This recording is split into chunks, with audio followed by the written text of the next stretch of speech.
Olá a todas, olá a todos. Este é o Filosofia para Dar Sentido. Meu nome é Michael Gonçalves, sou professor de filosofia e quero convidar vocês a uma reflexão sobre um tema que eu gosto muito, sobre o existencialismo de Simone de Beauvoir.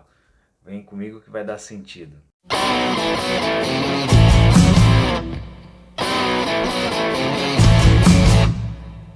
Hoje ainda é dia 14 de abril, faz 35 anos da morte de Simone de Beauvoir, uma pensadora que eu sempre gostei muito do trabalho, sempre reconheci bastante a importância do trabalho.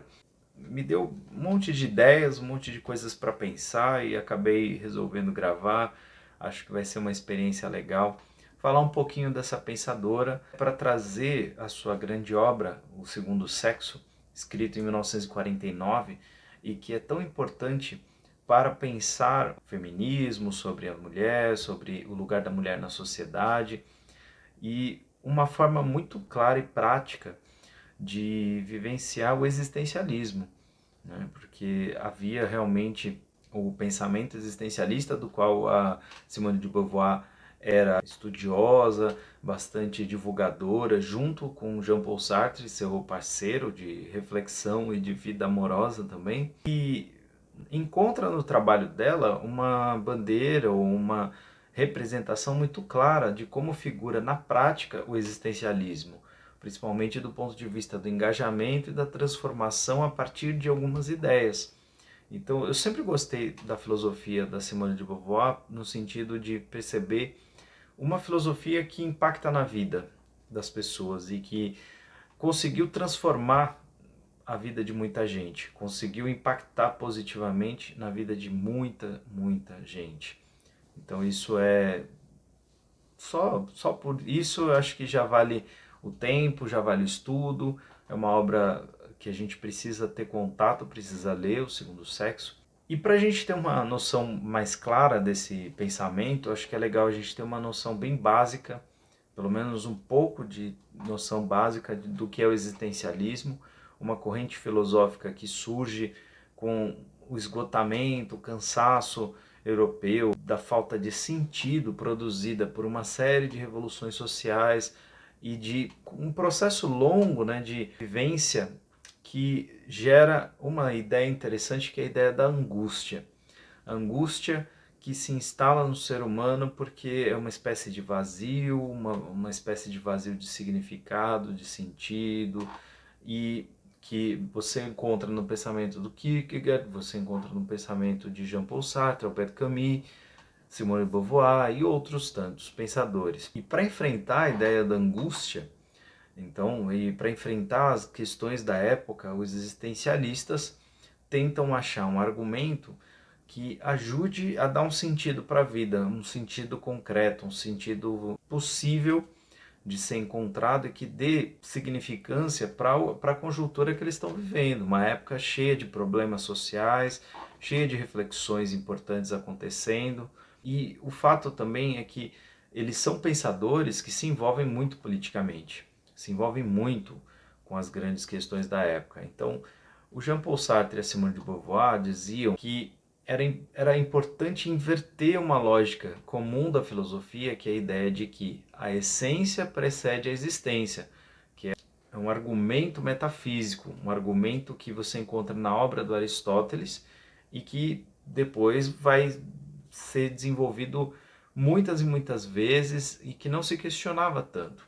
Então é como se as coisas tivessem um sentido anterior à sua existência e que precisassem cumprir com a realização ou realizar aquilo que são originalmente para que faça sentido. Mas resta aquela pergunta, mas qual é a essência das coisas? O que produz a essência? Para você considerar que haja uma essência, você tem que considerar que tenha alguma coisa que produziu essa essência. Na metafísica aristotélica, é quase uma espontaneidade da natureza, porque você tem, voltando na história, você teria um motor imóvel e todas as outras coisas se moveriam e teriam suas causas, mas não teria uma ação racional de um ser que pensou, né? Que pensou essa essência. Mas quando a gente olha para o platonismo, para os neoplatônicos, para os pensadores medievais e até alguns modernos, a ideia de que tem uma inteligência cósmica anterior às coisas, pensando todas elas, na visão dos existencialistas, é um pouquinho pesada quando aplicada ao ser humano, porque supostamente é muito difícil certificar que essa inteligência exista.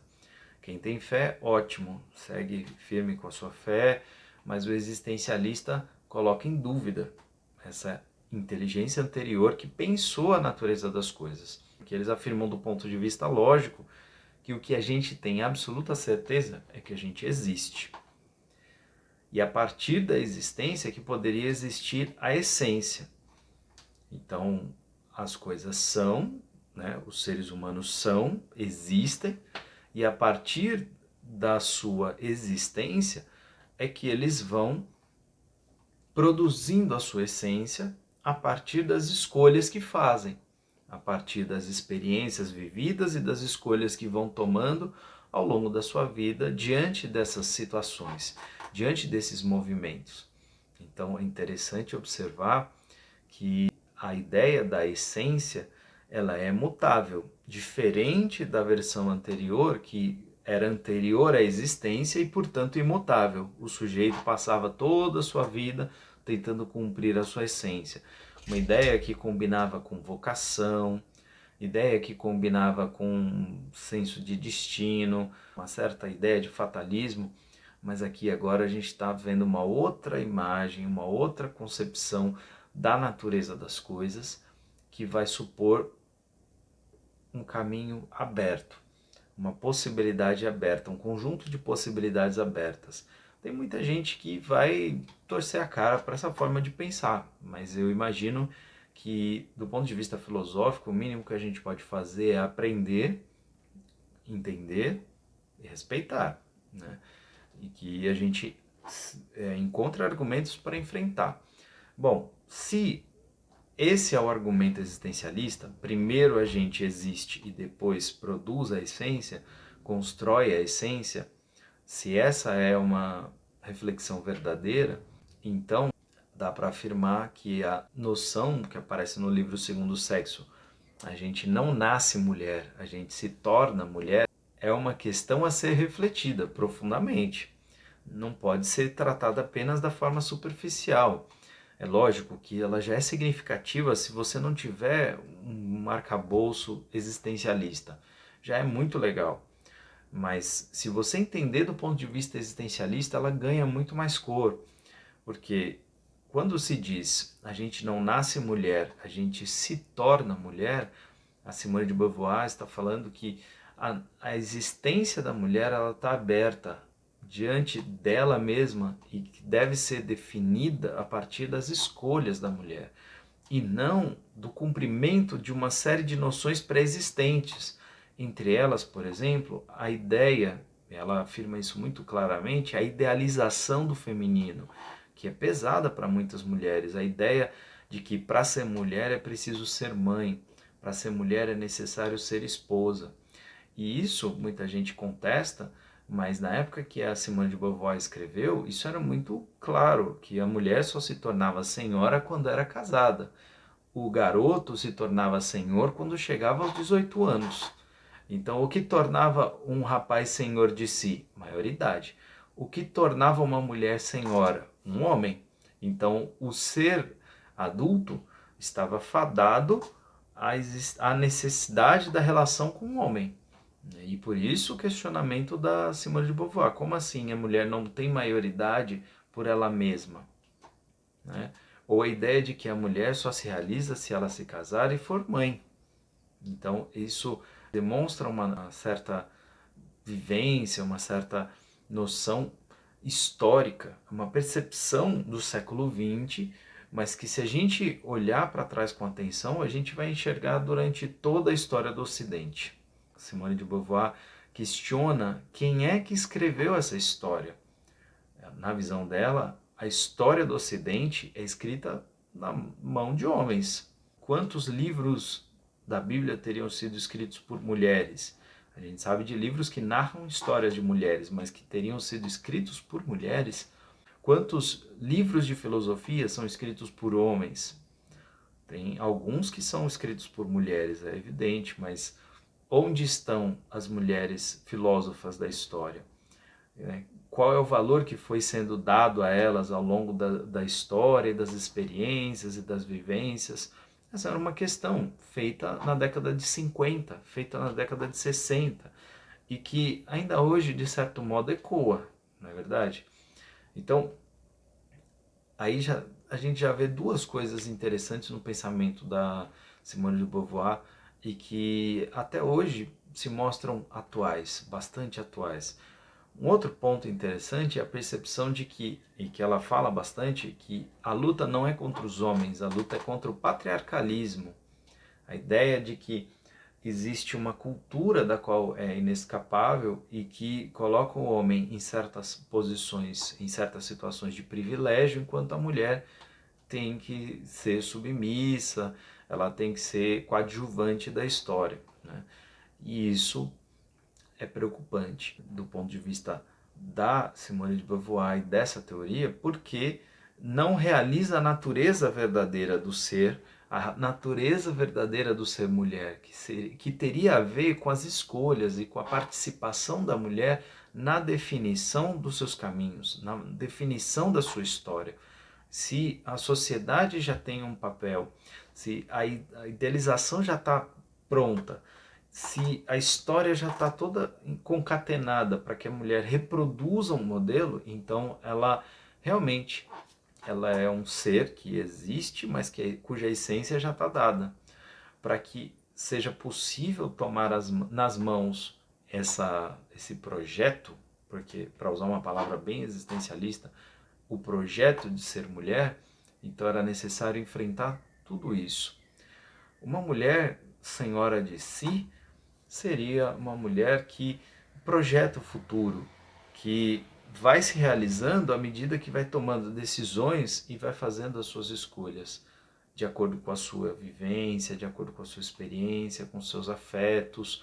E, de certo modo, isso progrediu a partir do pensamento da Simone de Beauvoir. A gente vê na sociedade muito mais protagonismo, muito mais liberdade, muito mais enfrentamento, muito mais vivência positiva do ser mulher. Isso para mim está claro.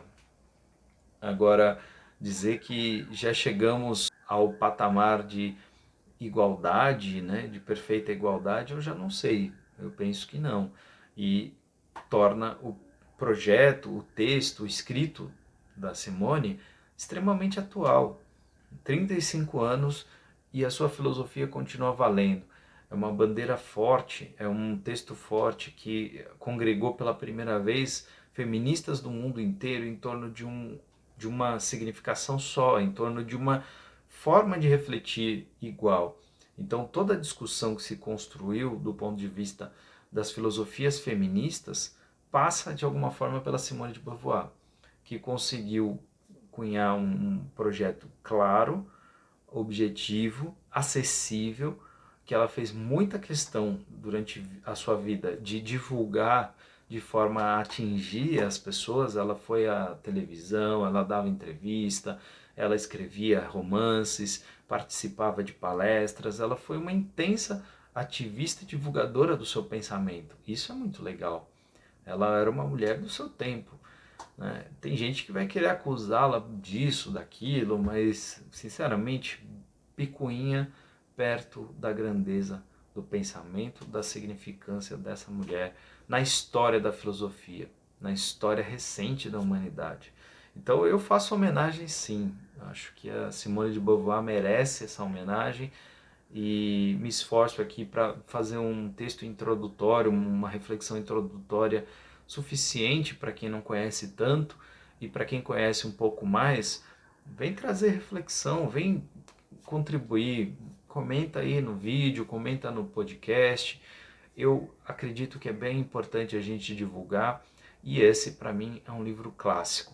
É lógico que eu quero trazer muito mais coisas, muito mais reflexões, mas eu acho que era um momento interessante. Foi uma emoção, eu me senti tocado para fazer reflexão e eu acho que é válido a gente trazer esse tema, trazer essa pauta e eu espero que ela continue, assim como na obra do Sartre é dito, né, um ser que não caia no esquecimento, né, porque aqueles que produzem marcas no mundo são seres, enquanto aqueles que não produzem nada, com o tempo serão nada. Não é o caso da Simone de Beauvoir. Então, se você gostou desse vídeo, breve vídeo, eu agradeço o seu like, a sua inscrição, ativar o sininho, vai fazer com que você receba conteúdo o mais rápido possível e me ajuda a divulgar, compartilha com alguém, eu vou ficar muito contente e eu acho que é um tema válido, um tema bacana para quem está estudando, para quem gosta da reflexão sobre o feminismo, para quem quer conhecer mais de Simone de Beauvoir, para quem nunca ouviu falar de uma filósofa. Então, acho que tem algumas razões interessantes para querer divulgar esse material. Então, se você está ouvindo no podcast, não deixa de salvar lá nos seus preferidos o meu canal. Escuta de vez em quando, retoma alguma coisa, comenta. Eu sempre respondo às pessoas no Instagram e eu tenho recolhido muita coisa das intenções das pessoas. É verdade que eu ainda não respondi todo mundo com trabalhos, porque eu tenho essa mania meio perfeccionista e quero desenvolver a coisa da melhor forma e só vou entregando quando a coisa tá boa. Hoje eu estou tentando fazer uma virada, estou tentando fazer um pouco diferente.